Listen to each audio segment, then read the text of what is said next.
देख रहे हैं सुदर्शन न्यूज। नमस्कार, आप देख रहे हैं सुदर्शन यूपी और मैं हूं आपके साथ मोनिका ग्रोवर। सबसे पहले बात करते हैं उत्तर प्रदेश के संत कबीर नगर की, जहां पर सूर्य उपासना के कार्तिक मास के अंतिम स्नान पर्व कार्तिक पूर्णिमा पर आस्था की एक डुबकी लगाने के लिए श्रद्धालुओं का सैलाब उमड़ा।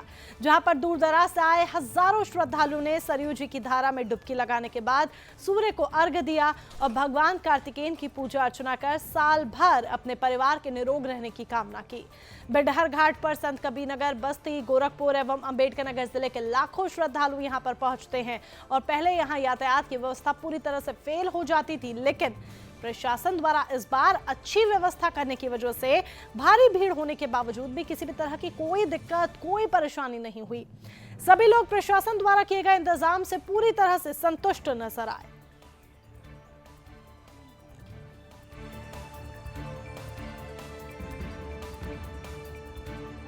मेला का स्नान जो चल रहा है ये सुचारू रूप से चल रहा है। श्रद्धालु आ रहे हैं, स्नान करके वापस जा रहे हैं और सुरक्षा के कड़े इंतजाम किए गए हैं। यातायात व्यवस्था को सुचारू रूप से चलाया जा रहा है। कई जगह बैरियर पिकेट लगाए गए हैं ताकि आवागमन में किसी को समस्या ना हो। गोपालपुर से बिडहर की धरती पे आया हूँ मैं। यहाँ पे माता जी गंगा माता का आशीर्वाद लेने आया हूँ। यहाँ पर जो भी आते हैं कहते हैं लोग कि उनकी मनोकामनाएं पूरी होती हैं और भगवान जी का दर्शन करके हम लोग स्नान करते हैं। एक तरफ आस्था की डुबकी लगाई गई तो दूसरी तरफ काशी में देव दीपावली को देखते हुए वाराणसी के घाटों पर तैयारियां पूरी हो चुकी हैं। देशी विदेशी सैलानियों का तांता लगना शुरू हो चुका है। शहर के सभी होटल्स, धर्मशाला बुक हो चुके हैं। गंगा से सुनहरे दृश्यों का नजारा केंद्रित करने के लिए नाव भी बुक हो चुकी हैं। आपको बता दें कि दशाश्वमेध घाट पर इंडिया गेट का नजारा देखने को मिलेगा, तो दूसरी तरफ सेना अपने चिर परिचित अंदाज में प्रदर्शन कर बलिदानियों को श्रद्धांजलि देगी। घाटों का नजारा, लाखों की भीड़ देखने को उमड़ेगी तो माना जा रहा है कि लाखों दियों से गंगा का किनारा जगमगा उठेगा। वहीं देव दीपावली में शामिल होने बाहर से आए सैलानी काफी खुश नजर आए। काशी के हो रहे विकास कार्यों की जमकर प्रशंसा के साथ ही सैलानियों ने कहा कि मोदी ने बनारस के साथ साथ देश को विकास के मार्ग पर प्रशस्त किया। आज विदेशों में भी भारत का नाम रोशन हुआ है। वहीं गंगा सेवा निधि के द्वारा तैयारी को लेकर बताया गया कि पर्यटक देव दीपावली को लेकर उत्साहित हैं। इसको लेकर घाटों की साफ सफाई, रंगाई इत्यादि कार्यों को किया जा रहा है।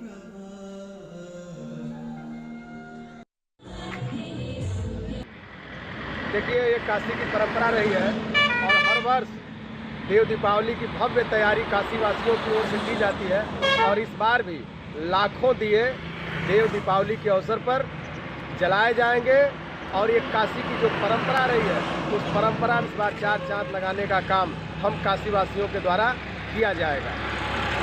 घाटों पे देव दीपावली, कार्तिक के महीने में देव दीपावली का एक अपना बहुत बड़ा महत्व है। काशी नहीं, पूरे यूपी का ये सबसे बड़ा कार्यक्रम होता है और काशी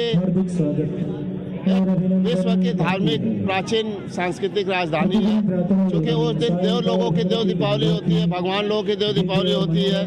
वो बहुत ही भव्य तरीके से काशी वासी नहीं, पूरे भारतवासी मनाते हैं इसको। अदर कंट्री से भी लोग इसको देव दीपावली का देखने के लिए लोग दूसरी कंट्री से भी आते हैं। देव दीपावली कार्तिक के महीने में एक अपना बहुत बड़ा।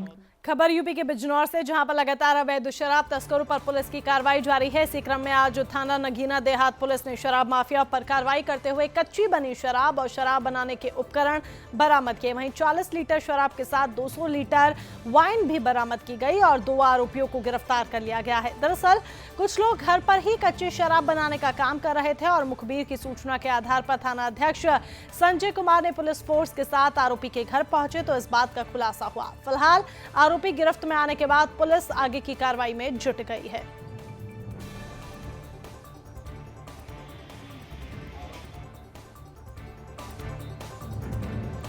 उधर बलिया में जिला चिकित्सालय के पोस्टमार्टम हाउस में बड़ी लापरवाही सामने आई और शव का पोस्टमार्टम नहीं हो पाया। समय से पोस्टमार्टम नहीं होने की वजह से नाराज बीजेपी विधायक सुरेंद्र सिंह चिकित्सालय पहुंचे और विधायक ने सीएमओ को कड़ी फटकार लगाकर सुधर जाने की नसीहत दी। दरअसल विधायक के पहुंचने से स्वास्थ्य विभाग के कर्मचारियों में हड़कंप मच गया और विधायक ने स्वास्थ्य मंत्री को फोन से जानकारी दी। फिलहाल देर रात शव के पोस्टमार्टम की प्रक्रिया जैसे तैसे शुरू हुई। इतना ही नहीं, विधायक ने पोस्टमार्टम करने वाले कर्मचारियों को अपने विधानसभा में पोस्टिंग कराने की चेतावनी भी दी। दुनिया में एक संदेश जाता है कि इंसान की एक डेथ हुई थी मुस्लिम मोहम्मद सलीम नाम के लड़के की, उसका पोस्टमार्टम होना था और उसका पूरा वो करा दिया गया है, परमिशन हो गई है, पोस्टमार्टम भी चालू हो रहा है और जैसे ही पेपर्स आते हैं पूरा पोस्टमार्टम कंप्लीट हो जाएगा। विधायक जी का सीधा तौर से कहना है कि उसको समय से भेजा गया था, लेकिन बहुत ज़्यादा लापरवाही की गई। उस समय जो वहाँ पे जिम्मेदार व्यक्ति थे, उन्होंने विधायक जी कुछ मांग की है कि उसको कार्रवाई की जाए जांच करके। तो सर आपका क्या एक्शन रहेगा उस बारे में? बिल्कुल, जैसा विधायक जी ने कहा है उसकी जांच होगी और दोषी पाए जाने पर उसका स्थानांतरण भी किया जाएगा। मिले नहीं, मैं तो अब आज सीएमओ से ही पोस्टमार्टम करवाता। मैं तो अपने स्वभाव का जिद्दी व्यक्ति हूँ। मैं पूरे प्रशासन को बोल दिया था कि या तो पोस्टमार्टम होगा, नहीं तो रात भर यहीं पर बैठना पड़ेगा किसी को। मैं नहीं हिलता। मैं तो भाई स्वभाव से जिद्दी हूँ और किसी के कारुणिक परिस्थिति को देख करके मेरा हृदय फटने लगता है और मैं अपना कष्ट अपने कर्मों के माध्यम से प्रकट करता हूँ।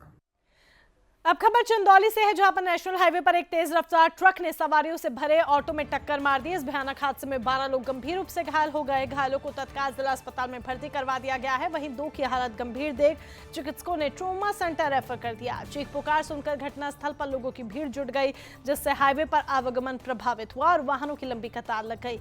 घटना के बाद चालक ट्रक समेत फरार हो गया। दरअसल हाईवे पर निर्माणाधीन कार्यों के सेफ्टी मानकों की भी अनदेखी की गई। जब अभी ये हाल है तो सवाल ये कि सर्दियों के दौरान आखिर क्या स्थिति होगी। हादसे पर प्रशासन चुप्पी साधे हुए है। फिलहाल पुलिस चालक तलाश कर रही है और आगे की कार्रवाई में जुट गई है।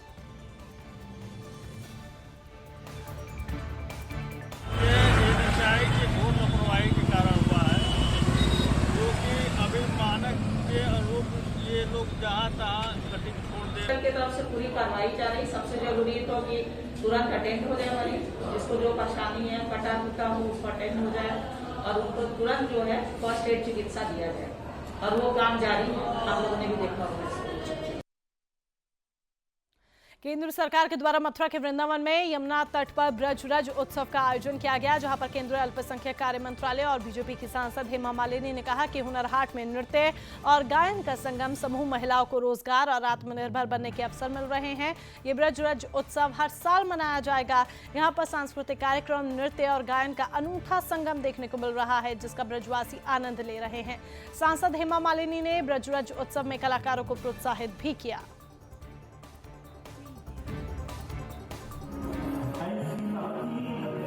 तो अभी 2 और शो है, 18th और 19th, that's the last day.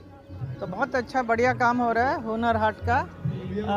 तो माइनॉरिटी मिनिस्ट्री का जो है भारत सरकार का, उनके ज़रिए किया गया है ये हुनर हाट।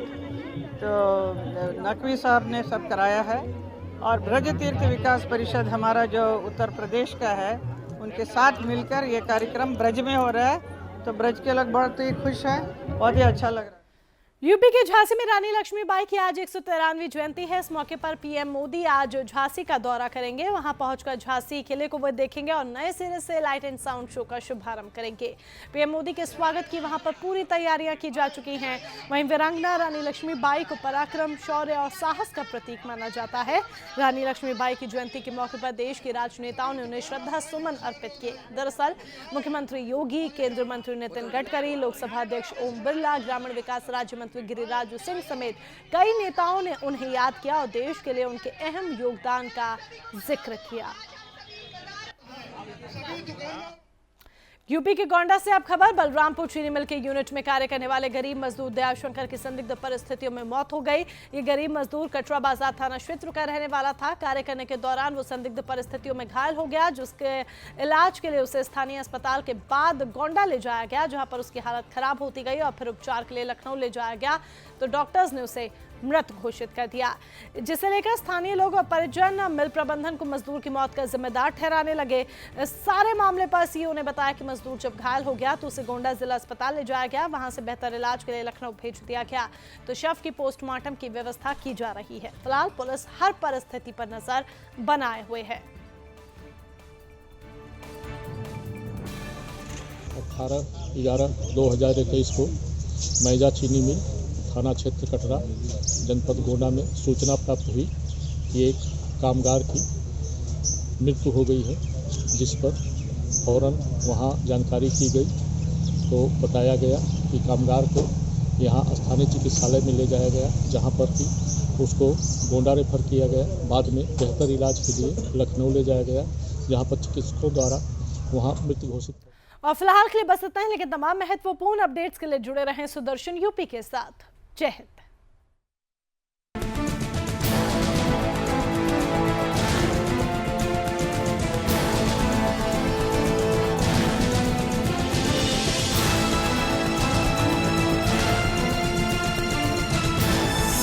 आप देख रहे हैं सुदर्शन न्यूज।